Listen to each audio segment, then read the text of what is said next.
नमस्कार, स्वागत है आपका बीएच वर्ल्ड में।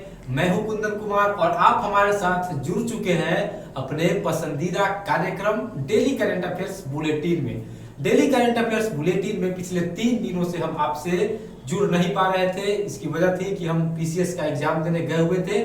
तो आज है 17 अक्टूबर, तो 17 अक्टूबर के 10 महत्वपूर्ण क्वेश्चन और उसके जवाब के साथ हम आपके साथ उपस्थित हुए हैं। आज का हमारा पहला क्वेश्चन जो है वह ग्लोबल हंगर इंडेक्स से संबंधित है। ग्लोबल हंगर इंडेक्स चर्चा में है, सबके व्हाट्सएप स्टेटस पर अभी ग्लोबल हंगर इंडेक्स की चर्चा हो रही है।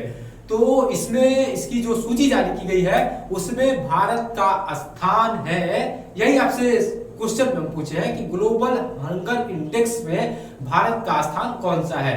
तो हम आपको बता दें कि ग्लोबल हंगर इंडेक्स में भारत का जो स्थान है वह 102 है। कुल 117 देशों की सूची में भारत 102 नंबर पर है। इसमें जो है 100 सूत्री सिलियबिलिटी स्केल पर इसको परखा जाता है और इसमें जो शून्य का स्कोर होता है उसको सबसे उत्तम स्कोर माना जाता है। यानी कि जिस देश का स्कोर शून्य होता है वह भूखमरी से मुक्त होता है और जिस देश का स्कोर 100 होता है वहां भूखमरी की जो स्थिति है वह काफी विकराल होती है। इससे संबंधित एक और फैक्ट की जानकारी आपको होनी बहुत आवश्यक है, क्योंकि अब जो परीक्षा का पैटर्न होता है उसमें कुछ इस तरीके के भी क्वेश्चन आने की संभावना रहती है। तो हम इसकी भी चर्चा करेंगे। ये जो हम 100 सूत्री सीवियरिटी स्केल की बात कर रहे हैं, इसमें जो भारत का स्कोर था हम उसकी बात करें तो इसमें भारत का स्कोर 30.3 था। इस बार ही बीपीएससी के एग्जाम में स्वास्थ्य सूचकांक में बिहार का स्कोर पूछा गया था। तो अगले एग्जामिनेशन में हो सके तो आपसे ग्लोबल हंगर इंडेक्स में भारत का स्कोर पूछा जाए तो भारत का स्कोर जो है वह 30.3 है और 30.3 के स्कोर के साथ भारत जीबीआई यानी कि global GHI global hunger index में भारत 102 नंबर पर अवस्थित है। अब हम बात करेंगे आज का जो हमारा दूसरा क्वेश्चन है उसकी चर्चा करेंगे। दूसरा क्वेश्चन जो हमारा है वह ट्यूनीशिया से संबंधित है। हाल ही में ट्यूनीशिया में राष्ट्रपति पद के लिए चुनाव हुए हैं और उस चुनाव में वहां के जो राष्ट्रपति है वह कैस सैयद बने हैं, वो चुनाव जीते हैं। तो आपसे क्वेश्चन कुछ इस तरीके से पूछा गया है कि हाल ही में ट्यूनीशिया में हुए राष्ट्रपति चुनाव में कैस सैयद ने, इस नाम को नोट कर लीजिएगा, कैस सैयद ने अपने किस निकटतम प्रतिद्वंदी को पराजित किया है। आपसे पूछा जा रहा है किस निकटतम प्रतिद्वंदी को पराजित किया है। तो इसका जवाब होगा नाबिल करोई। नाबिल करोई को कैस सैयद ने पराजित किया है। यानी कि इंडोनेशिया के राष्ट्रपति कौन बने हैं? कैस सैयद। आप इस बात को अपने नोटबुक में अच्छे से दर्ज कर लेंगे। अब हम चल रहे हैं, मूव कर रहे हैं आज का जो हमारा तीसरा क्वेश्चन है उसके तरफ। आप लोग सब क्रिकेट खेलते होंगे, क्रिकेट में आपकी गहरी अभिरुचि होगी। तो अगला क्वेश्चन जो हमारा है वह क्रिकेट से ही संबंधित है। तो क्रिकेट में जो बीसीसीआई है वह भारत की सर्वोच्च संस्था है क्रिकेट की। तो बीसीसीआई के नए अध्यक्ष मनोनीत होने वाले हैं। कौन होने वाले हैं, यही तो क्वेश्चन है। तो आप उस खिलाड़ी का नाम, अगर आप क्रिकेट के एबीसीडी के बारे में जानते हैं, क्रिकेट को अगर आप थोड़ा भी समझते हैं तो उस खिलाड़ी का नाम आप जरूर जानते होंगे। जी हाँ, सौरव गांगुली बीसीसीआई के नए अध्यक्ष बनने वाले हैं। हालांकि अभी इसकी औपचारिक घोषणा नहीं हुई है। 23 अक्टूबर को बीसीसीआई के चुनाव में इसकी आधिकारिक घोषणा हो जाएगी। उनका अध्यक्ष, बीसीसीआई का अध्यक्ष बनना लगभग तय है। अब हम मूव करेंगे, आज का जो हमारा चौथा क्वेश्चन है उसके तरफ मूव करेंगे। महिला सशक्तिकरण की बात होती है। आप आए दिनों अगर अखबार में पढ़ते होंगे, संपादकीय का पृष्ठ उलटते होंगे तो किसी न किसी अखबार में आपको प्रत्येक दिन महिला सशक्तिकरण से संबंधित कोई ना कोई आलेख मिल ही जाएगा। तो क्वेश्चन जो है वो महिला सशक्तिकरण से ही संबंधित है। किसान के क्षेत्र में, कृषि के क्षेत्र में महिलाओं की भागीदारी बढ़े, इसके लिए प्रत्येक साल सरकार द्वारा महिला किसान दिवस मनाया जाता है।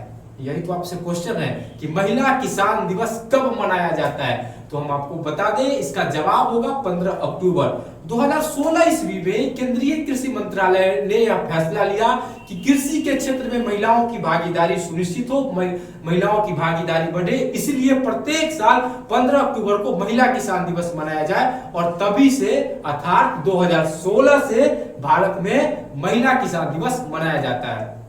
अब हम जिस अगले क्वेश्चन की बात कर रहे हैं वह हमसे संबंधित है, वह आपसे संबंधित है और वह विश्व के हर एक छात्र से संबंधित है। जी हाँ, अब आपके दिमाग में भी क्वेश्चन आने लगा होगा कि हम किस क्वेश्चन की बात कर रहे हैं। आज का जो हमारा अगला क्वेश्चन है वह है विश्व विद्यार्थी दिवस कब मनाया जाता है। विश्व विद्यार्थी दिवस, जी हाँ, यह प्रत्येक साल 15 अक्टूबर को मनाया जाता है। यूएन ने 2010 ईस्वी में यह फैसला लिया कि प्रत्येक साल 15 अक्टूबर को विश्व विद्यार्थी दिवस मनाया जाता है। किसकी याद में मनाया जाएगा? तो भारत के पूर्व राष्ट्रपति डॉक्टर एपीजे अब्दुल कलाम, जिन्हें मिसाइल मैन के नाम से भी हम जानते हैं, नोट कर लीजिएगा, मिसाइल मैन के नाम से किसे जाना जाता है? डॉक्टर एपीजे अब्दुल कलाम को जाना जाता है। महत्वपूर्ण है, पूछा जा सकता है आपसे एग्जाम में। तो उन्हीं के जन्म दिवस के अवसर पर यूएन ने 2010 में फैसला लिया था कि प्रत्येक साल 15 अक्टूबर को विश्व विद्यार्थी दिवस मनाया जाएगा। अब हम जिस अगले क्वेश्चन की बात करें, देखिए आज कितने सुव्यवस्थित सब करंट अफेयर आपके लिए लेकर आए हैं। पहले हम खेल की बात किए, अब आपके मनोरंजन के लिए हम फिल्मी दुनिया की बात करेंगे। तो आज का जो हमारा अगला क्वेश्चन है वह फिल्मी दुनिया से ही संबंधित है। फिल्मी दुनिया में आपने किशोर दा का नाम जरूर सुना होगा। किशोर दा भारत के जाने माने पार्श्व गायक है और किशोर दा की याद में प्रत्येक साल राष्ट्रीय किशोर कुमार सम्मान दिया जाता है। किस सरकार के द्वारा दिया जाता है? तो मध्य प्रदेश सरकार के द्वारा दिया जाता है। तो आपसे क्वेश्चन हम क्या पूछने वाले हैं, आपके लिए क्वेश्चन है और उसका जवाब हम ही बताएंगे आपको परेशान होने की जरूरत नहीं है। क्वेश्चन हम पूछ रहे हैं, जवाब भी हम ही आपको देंगे। राष्ट्रीय किशोर कुमार सम्मान पुरस्कार से इस साल किसे पुरस्कृत किया गया है? तो इसका जो जवाब होगा, फिल्म निर्माता निर्देशक प्रियरंजन और वाहिदा रहमान को राष्ट्रीय किशोर कुमार सम्मान से पुरस्कृत किया जाएगा। और यह जो होगा खंडवा, किशोर कुमार का जन्म खंडवा में हुआ था, इस बात को आप नोट कर लेंगे।